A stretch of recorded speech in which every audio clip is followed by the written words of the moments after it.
the surface of the earth is conceived in terms of a kind of sacred topography.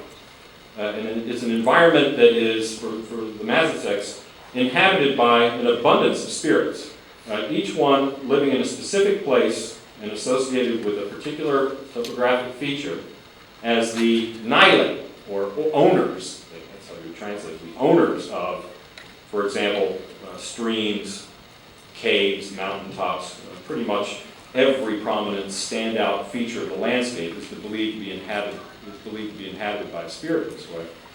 And there's a number of these. I don't think I've collected them all, but as far as I know about these sacred geographic locations, there might be more than 300 of them. And they're also arranged in a hierarchy of power and importance, with the owners of the mountains, or what they call the chicones, the earth lords, at the top of this hierarchy, each with jurisdiction over all the spirits and humans living in his territory. Now, of course, in addition to all of these non-human supernaturals, there are the shamans, the Mazatecs' own ritual specialists who are also invested with supernatural powers. Shamans are the only direct channel of communication between the deities and spirits on the one hand and the members of the human community on the other, right? Using these forms of communication that are articulated in visions and voices received in the midst of the shaman's ecstatic rituals. Or at least traditionally, until just recently, only the shamans were capable of receiving divine messages as well as conveying them to others. So we have a look at some of these shamans.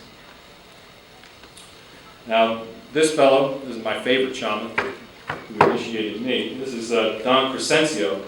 But the larger point is that shamans can be men, male elders like this fellow.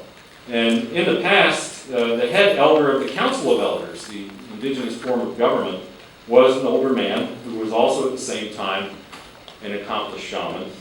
And he was also the head of a parallel hierarchy of shamans. But there's also always been women shamans as well. So we have an older woman here, Doña Ofelia, an older shaman woman. And also younger men, Don Patricio in his 30s. And it can be younger women as well. So men and women, young and old, right? Now, during the course of my research, I met with some 19 men and 9 women shamans, a number of them, young and old, from early 30s to mid-90s, from 11 different communities in the Highlands.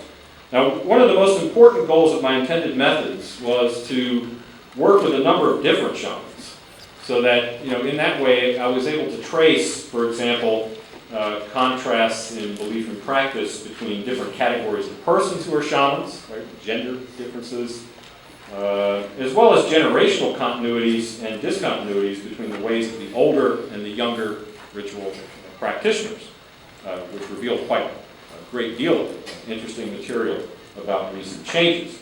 I also did this in order to be able to discern the commonly shared from the merely idiosyncratic in the shamanic cosmology and ritual and so on. So there are a lot of advantages to this.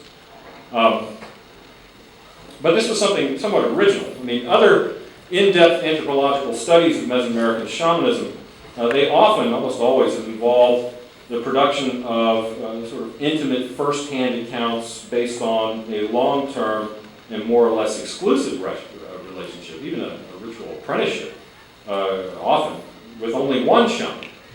But I deliberately avoided that kind of all-consuming commitment to one or another ritual practitioner, although that was quite difficult to do, actually, in a place where the issue of confianza, of trust, tends to be judged on the basis of the narrowness of one's loyalties.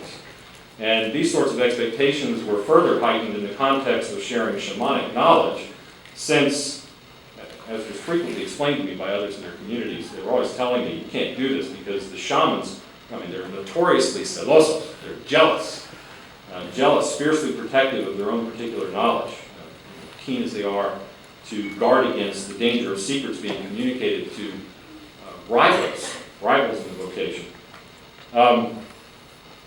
On the slide there it says shamans chota chine. That's what they call their shamans, and it simply means person who knows.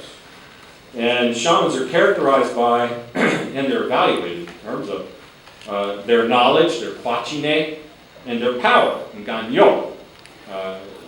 And power and knowledge in this case are to a significant extent interdependent, because even the most esoteric cosmological knowledge is for practical purposes.